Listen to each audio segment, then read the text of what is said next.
Students, how are you all guys? I hope आप सभी बच्चे बहुत बढ़िया होंगे एंड सुपर डुपर कूल होंगे।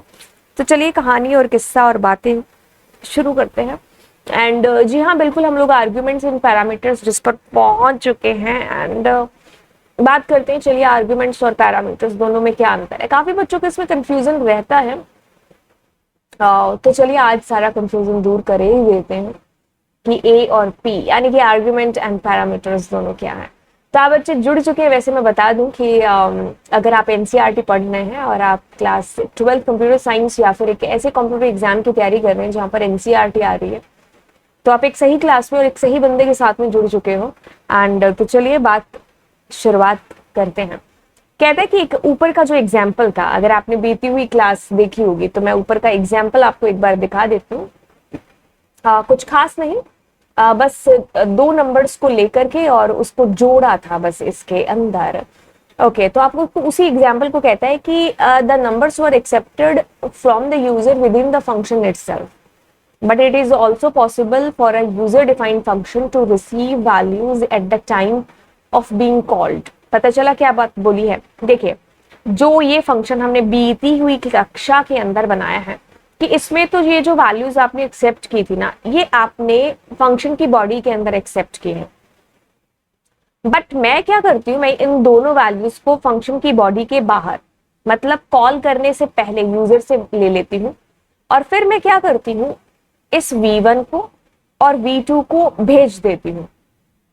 ठीक है, तो अब भेजूंगी तो यहाँ पर रिसीव भी होना चाहिए। तुम्हारे पास किसी ने गिफ्ट भेजा है ना, या तुमने किसी को गिफ्ट भेजा है, तो वहां भेजा है जब तो वहां रिसीव भी करने वाला होना चाहिए ना, नहीं तो तुमको गुस्सा नहीं आ जाएगा। वही है।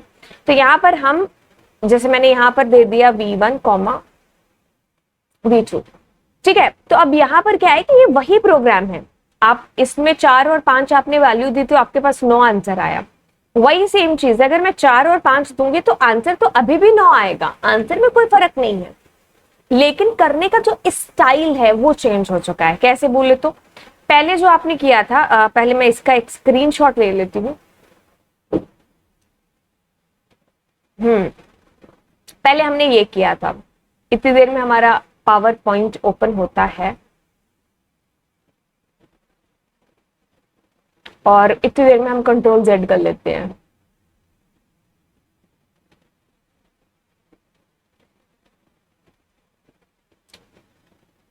ठीक है, हमने ये चीज करी थी पहले।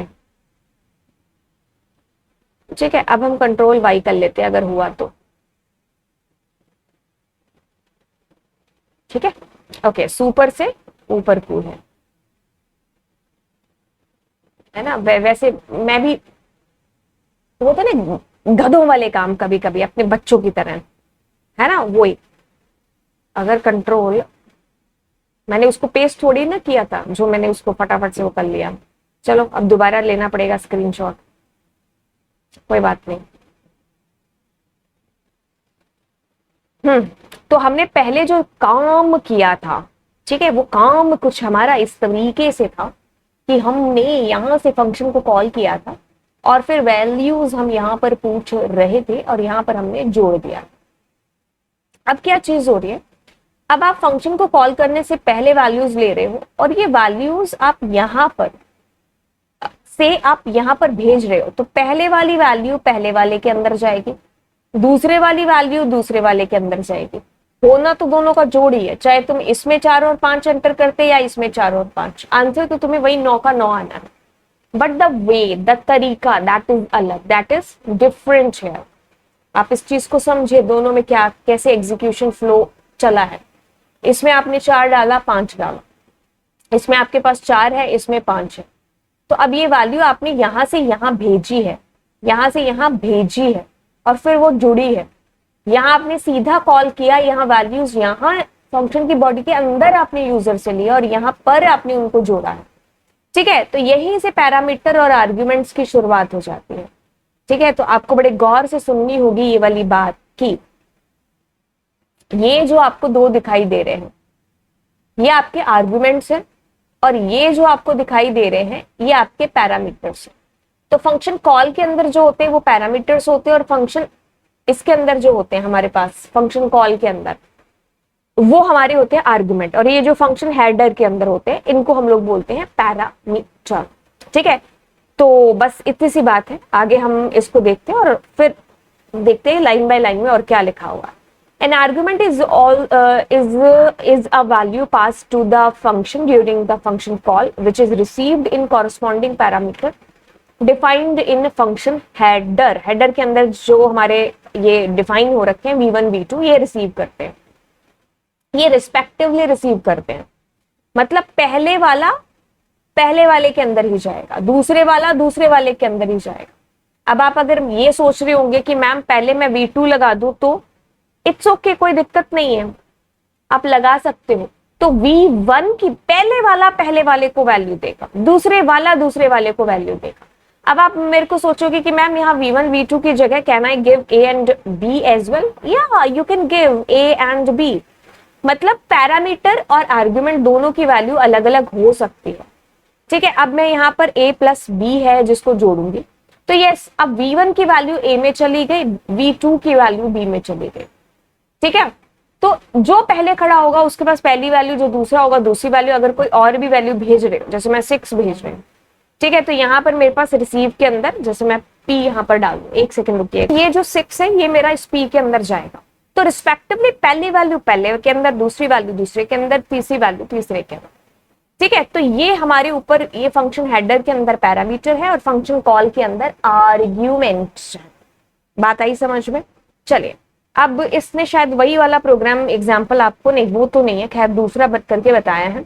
एंड कुछ भी नहीं, जैसे यहाँ पर क्या हुआ है, अच्छा ऐसे बड़े वो ढंग से आगे एक्सप्लेन किया हुआ है, देखते हैं क्या है। ओके, तो कुछ भी नहीं, आपने बस एक फंक्शन है और ये फंक्शन का हेडर है, इसके अंदर ये जो n इसने बोला है कि दिस इज द पैरामीटर, बस इसने n नंबर तक चलाया और उनका जोड़ किया। ये तो खाली वही चीज होगी जो आपने अभी तक चीजें की, ऐसे कोई फर्क नहीं पड़ता।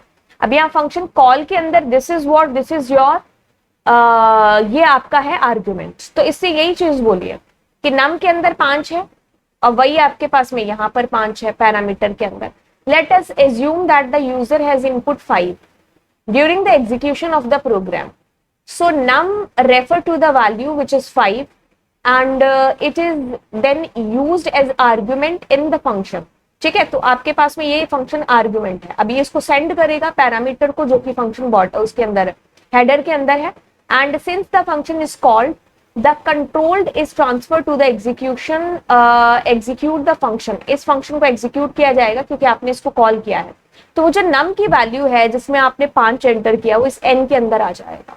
Where parameter n also refer to the value 5 which num is referring to as shown in figure 7.3। अभी तो समझ में आ गया होगा, कोई जरूरत नहीं आपको इसको शो कराने की। ठीक है, तो जैसे इसे यहीं पर बताया कि जैसे फंक्शन आपका था ये कॉल वाला, ये दिखा देते दोबारा, दिखा देते है ना। तो यहाँ से आपने वैल्यू इस तरीके से यहाँ थ्रो कर दी, इसने कैच कर ली, बस दोनों के अंदर सेम वैल्यू आपकी आ गई। ठीक है, और फंक्शन में जो आपके पैरामीटर है या आपका जो आर्ग्यूमेंट है ना, तो इनका जो नाम है वो सेम भी हो सकता है और अलग अलग भी हो सकता है। ये हमने अभी जो अभी लास्ट एग्जांपल है अभी रन करके बताया, उसके अंदर हमने इसको देख लिया है। Since both num and n are referring to the same value, they are bound to have the same identity. ये पाइथन की ही अपनी फंक्शनैलिटी एक तरीके से कह सकते हो कि अगर आप एक प्रोग्राम के अंदर a is equal to 5, b is equal to 5, c is equal to 5 और कोई x y z आपने 5 लिखा है, तो तीनों की जो आइडेंटिटी होगी, ठीक है, तो वो आपके पास में सेम होगी। तीनों जो है रेफरेंस आप कह सकते हो एक ही होगा। मतलब 5 आपका मेमोरी में एक जगह होगा, जैसे पॉइंटर करता है। ठीक है, जैसे 5 आपका मेमोरी में स्टोर होगा कहीं 1001 कुछ ऐसा कुछ पोजीशन पर, तो अब a भी इसी को रेफर कर रहा है, b भी इसी को, मतलब a के अंदर क्या है 1001 है, मतलब इसका एड्रेस है, b में भी यही है, c में भी यही है। तो इस तरीके से मेमोरी सेविंग यूज करता है हमारा Python. We can use ID function भी हम यूज कर सकते हैं दोनों की आइडेंटिटी को चेक करने के लिए। मतलब दोनों के अंदर जो है सेम वैल्यू है तो उनकी आईडी भी है जो सेम होगी, ये कहने का तात्पर्य है। तो आईडी फंक्शन से आप आईडी चेक कर सकते हो।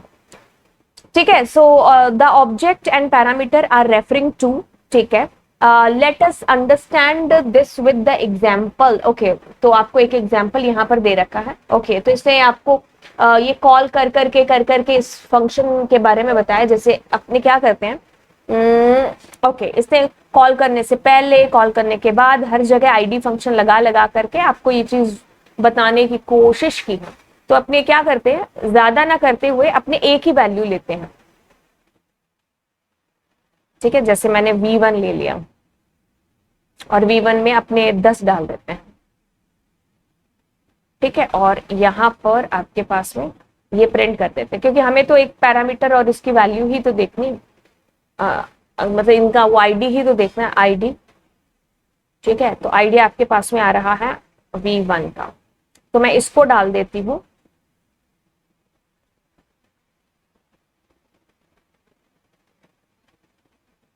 Before call. ठीक है, फिर मैं इसको लिखती हूँ आफ्टर कॉल। ठीक है, और फिर मैं इसको लिखती हूँ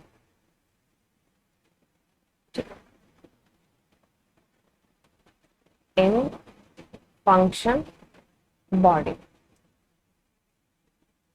ठीक है, ओके, तो इसका इंडेंटेशन एक बार सही कर देते हैं।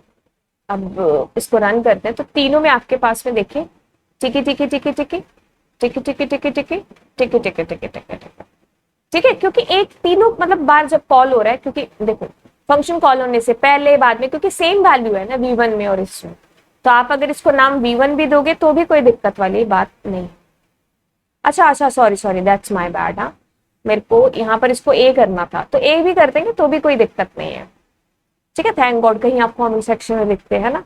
तो अब देखिए अभी भी तो तीनों में सेम ही है, तो उससे कोई फर्क नहीं पड़ा है। ठीक है ठीक है ठीक है ठीक है ठीक है ठीक है ठीक है। ठीक है, तो हाँ, अब मैं क्या कर रही थी, अब मैं कर रही थी कि इसमें इसका नाम V1 दे रही थी, है ना। वो तो शुक्र है V1 देने लगी तब याद आया कि अरे।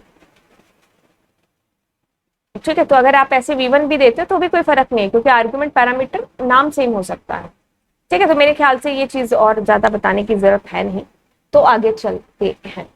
ओके, तो कुछ इस तरीके से है कि जैसे आपके पास में, जैसे नंबर में आपने, जैसे आपने एक नंबर ले लिया वेरिएबल, उसमें 8 डाल दिया और नम में 8 डाल दिया। ठीक है, तो ये मेमोरी में कहीं पड़ा है, तो इसका जो रेफरेंस है, मतलब ये एक तरीके से एज ए पॉइंटर काम कर रहे हैं कि इनके अंदर इसका एड्रेस है। तो यानी कि एड्रेस अगर सेम होगा तो वो सेम दोनों इसी को ही रेफर कर रहे हैं। ठीक है, अगर अलग अलग वैल्यू है तो ऑफकोर्स दोनों की आईडी अलग अलग है जो आपके पास होगी। ठीक है, तो ये इस तरीके से है। एंड फिर आपको एक दो फंक्शन इसने बनाए हैं, माई मीन टू कैलकुलेट फंक्शन करके।